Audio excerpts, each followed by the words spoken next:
গল্পের শুরু স্বর্গ থেকে হয়, যেখানে একজন সন্ন্যাসী শিলের উপর দিয়ে উড়ছিল। শিলগুলির নিচে দেবতাদের সমাধি ছিল, এবং আজ এই সন্ন্যাসী সেই দেবতাদের একজনকে পৃথিবীতে পাঠাতে এসেছিলেন, যারা 1000 বছর আগে রাক্ষসদের সাথে যুদ্ধ করেছিলেন। কয়েকক্ষণের মধ্যে চেন নামের ছেলে মাটির উপরে উঠে এসেছে, একই দেবতার মানব রূপ, তবে স্মৃতি হারায় কিছুই মনে রাখতে পারছে না। কিন্তু ঠিক তখন হঠাৎ সেই সন্ন্যাসী চেনের উপর আক্রমণ করে তাকে জানিয়েছিল যে আগাম সময়ে নিজেই সবকিছু মনে আসবে। এরপর সেই সন্ন্যাসী চেনকে পৃথিবীতে প্রহার করে দিল। পৃথিবীতে সে সরাসরি গিয়ে একটি পুকুরে পড়ে গেল, যেখানে জু নামের একটি রাজকুমারী ইতিমধ্যেই স্নান করছিল। এই পরিস্থিতিতে একটি অপরিচিত মানুষকে দেখে সে খুব ভয়ে পড়ে গেছিল, এবং সে জোরে চিৎকার করা শুরু করল। এরপর সে সৈন্যদের বলল তাকে জেলে নিয়ে গিয়ে বন্দী রাখার জন্য। অন্যদিকে নালান জেলাপাল শাহী জেলের জাইলনকে বিশেষভাবে দেখাশোনা করছিল। এই সময় শেলং খুব রেগেছিল। আসলে জেলের কিছু বন্দী তার উপর হামলা করেছিল, যেখানে তাকে কিছুটা আঘাত পেয়েছিল। এদিকে নালান যখন তার কাজে মগ্ন ছিল, অন্যদিকে অন্যান্য সব বন্দী ইঙ্গিত দিয়ে পালানোর পরিকল্পনা করছিল। জেল পালানোর পরিকল্পনা। সেনাপতি সীমাকে শুধু এজন্য বন্দী করা হয়েছিল কারণ তার কাছে জাদুকরী শক্তি ছিল। কাছাকাছি পর্যবেক্ষণ করার পরে বন্দীরা লুকানো অস্ত্র বের করে সৈন্যদের উপর আক্রমণ শুরু করল। এটা দেখে নালান এবং সেলং তাদের প্রাণ বাঁচাতে সেখান থেকে পালানোর সিদ্ধান্ত নেয়। এরপর তারা বিশেষ স্থানে গিয়েছিল, যেখানে দেওয়ালে কাগজ ছিল। জাইলং কাগজ ছোঁলে তার হাতে জাদুকরী শক্তি আসতে থাকে। আসলে এই কাগজগুলো মানুষের শক্তি চুরির জন্য রাখা হয়েছিল, কিন্তু সেই মুহূর্তে নালান জাইলিংয়ের হাত ধরে তাকে বাঁচিয়ে দিল। বন্দীদের মোকাবেলা করার জন্য তাদের হাতে নালানকে চারদিকে থেকে ঘেরা ছাড়া অন্য কোনো পথ ছিল না। এরপর নালান একাকেই সেসব বন্দীদের সাথে লড়াই শুরু করল, কিন্তু এই সময় তার সঙ্গিনী খুবই মারাত্মকভাবে আহত হয়ে গেল। বন্দীদের পুনরায় হামলা করার আগে সীমা সেখানে এসে বন্দীদের জাদুকরী শক্তি চুরি করে তাদের জেলে ফিরে বন্ধ করে দিল। অন্যরা সহ জাইলংকে ও ফেরত জেলে পাঠানো হল। তবেঞ্জু রাজকুমারী তার সঙ্গীদের সাথে চেনকে মহলে নিয়ে যাচ্ছিল, কিন্তু রাস্তা পথে হঠাৎ কিছু লুটেরা তাদের আক্রমণ করল এবং জুয়ারের কাছে থাকা জাদুকরী ধনুষ নিতে এসেছিল।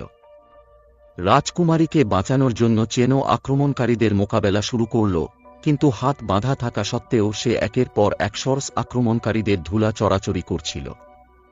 সে যতই হাতকড়ি থেকে মুক্ত হয়, হঠাৎ ধনুষ তার হাতে নিজেই মুক্ত হয়ে আসে এবং সব আক্রমণকারীকে পরাজিত করে দেয়।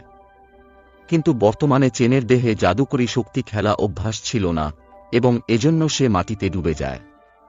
যখন রাজকুমারী জু চেনকে নিয়ে মহলে পৌঁছায়, তখন নালান পূর্বেই সেখানে স্বাগত জানানোর জন্য ছিলেন, যিনি জুকে দেখে মহল থেকে দূরে থাকার কারণ জানতে চান।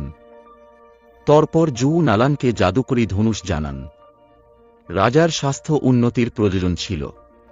সেই মুহূর্তে চেনকেও স্মৃতি ফিরে আসে। যখন তার চোখ নালানের উপরে, তখন তাকে স্বর্গে তার প্রিয় নারী ইউশিনের স্মৃতি মনে আসে, যার চেহারা নালানের সাথে মুকুল মিল ছিল। সে প্রায় 10,000 বছর আগে স্বর্গ থেকে গায়েব হয়, চেন রাক্ষসদের বিরুদ্ধে লড়ছিল। এদিকে নালান ও জু কথা বলছিলেন। একই সময়ে চেন সেই ঘরে আসেন যেখানে জাদুকরী ধনুষ ছিল। যখন জুকে তার অনুপস্থিতির কথা জানা গেল, তখন সে তাড়াতাড়ি সৈন্যদের চেনকে খুঁজে জেলে বন্দী করার নির্দেশ দেয়।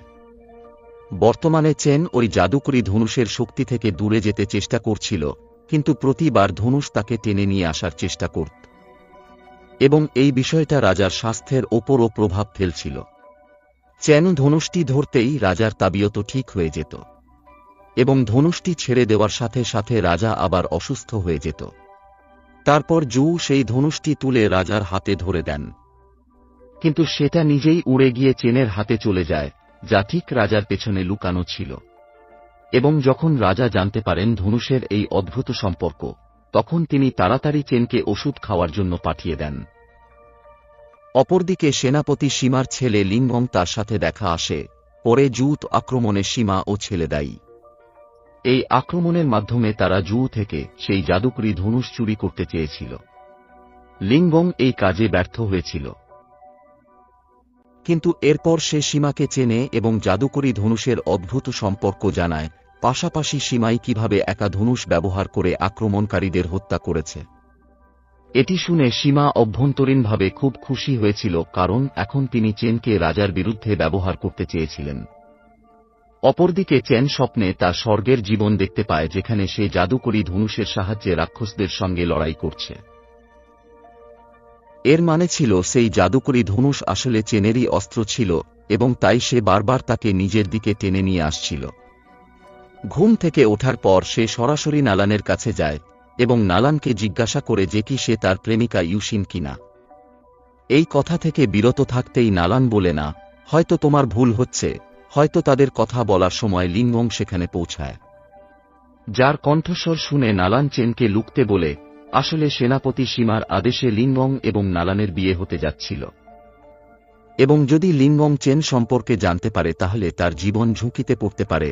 আসলে নালানও বিয়েতে বেশি খুশি ছিল না, কিন্তু সে চারকেও সীমার আদেশের বিরুদ্ধে যেতে পারছিল না।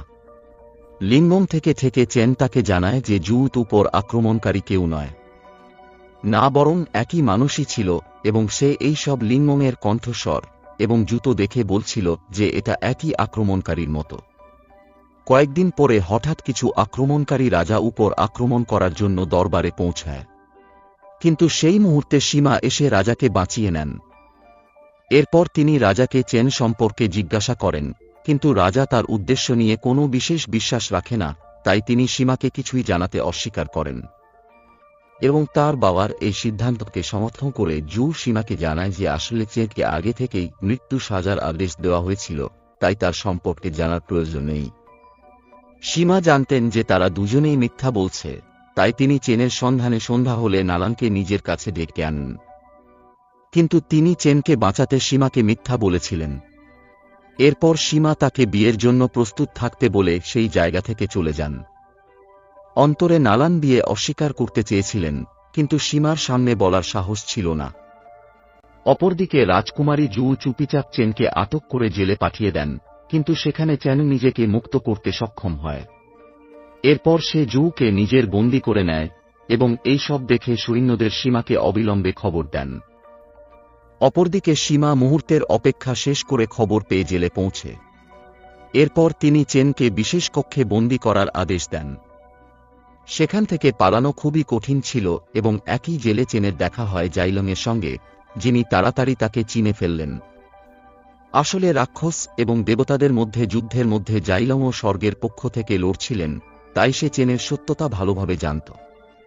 কয়েকদিন পরে নালান এবং লিঙ্গংয়ের বিয়ে ঠিক হয়ে যায়, কিন্তু নালান তার বিয়ের দিনেও চেনের নিরাপত্তা নিয়ে ভাবছিলেন, এবং তাই তিনি সীমাকে ছাড়াই চেন এবং জেল থেকে পালানোর সিদ্ধান্ত নেন। জেল থেকে বের হয়ে চেন নালানের অদ্ভুত আচরণ নিয়ে ভাবছিলেন, যা শুনে জাইলাং তাকে জানায় যে আজ তার বিয়ে হতে যাচ্ছে। এটা শুনেই চেন ফিরে মহলে গিয়ে নালানের সাথে দেখা করার সিদ্ধান্ত নেন। আর সে মহলে পৌঁছালে দেখে যে সেখানে বিয়ে আগে থেকেই শুরু হয়ে গিয়েছে, তাই সে বিয়ে বন্ধ করার জন্য সেখানে হাঙ্গামা করে দেয়। সীমা রেগে গিয়ে লিঙ্গংকে মুখোমুখি হতে এগিয়ে আসে এবং সমতার সাথে লড়াই করার পরে শেষ পর্যন্ত চেন লিঙ্গংকে পরাজিত করে দেয়, যার ফলে সেই জায়গায় বিয়ে চিরতরে ভেঙে যায়। পরের দিন নালান চেন এবং জাইলংকে সেনাপতি সীমার গুপ্ত বই দেখান, যাতে তিনি অনেক রাজলেখা রেখেছিলেন। আর সেই বইয়ে লেখা ছিল যে সীমা যতটা সম্ভব জাদুকরী শক্তি একত্র করে নিজেকে শক্তিশালী করতে চেয়েছিলেন, এবং এটি তিনি প্রায়ই জাদুকী শক্তি থাকা মানুষদের বন্দী করতেন। অপরদিকে সীমা শাহী সালাকার জোয়ানের সাথে দেখা যান, আর তিনি চান যে সোয়ান জু তার শক্তি দিয়ে লিঙ্গংকে আবার জীবিত করে দেয়। আসলে জোয়ান জুর কাছে খুবই শক্তিশালী জাদুকরী শক্তি ছিল। তিনি সীমাকে যতটা সম্ভব মানুষের শক্তি চুরির আদেশ দিয়েছিলেন, কিন্তু এবার সোয়ানজু সীমার সাহায্যে তাকে হত্যা করে দেন। কিছুক্ষণের মধ্যে চেন, জাইলং ও নালান একই স্থানে পৌঁছাবে, কারণ তাদের জোয়ান জুয়ার পরিকল্পনা জানা গেছে। আসলে জোয়ান জু একটি পূজার সময় সব শাহী মানুষের শক্তি চুরির কাজ করেছিলেন, আর চেন জানতেন যে তিনি এটাই করছেন যাতে সব শক্তি পেয়ে তিনি অমর হতে পারেন, কিন্তু তারা তিনজন জোয়ান জুর পরিকল্পনা সফল করতে দেবেন না।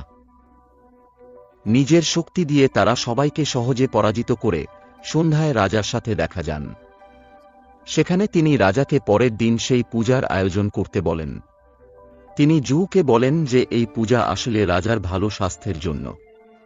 রাজাকে জাদুকরী শক্তির সম্পর্কে কিছু বিশেষ জানা ছিল না, তাই তিনি তাড়াতাড়ি এই পূজার জন্য রাজি হন।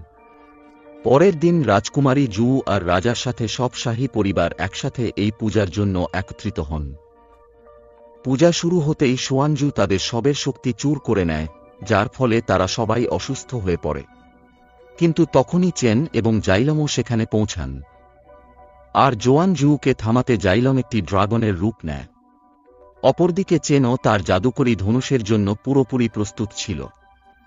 এরপর তারা দুজন একসাথে মিলিয়ে খুব সহজেই জোয়ান জুকে পরাজিত করে দেয় এবং তার সংকেত পাওয়ার সাথে সাথে রাজা ও অন্যান্য মানুষরা আবার সচেতন হয়ে ওঠেন।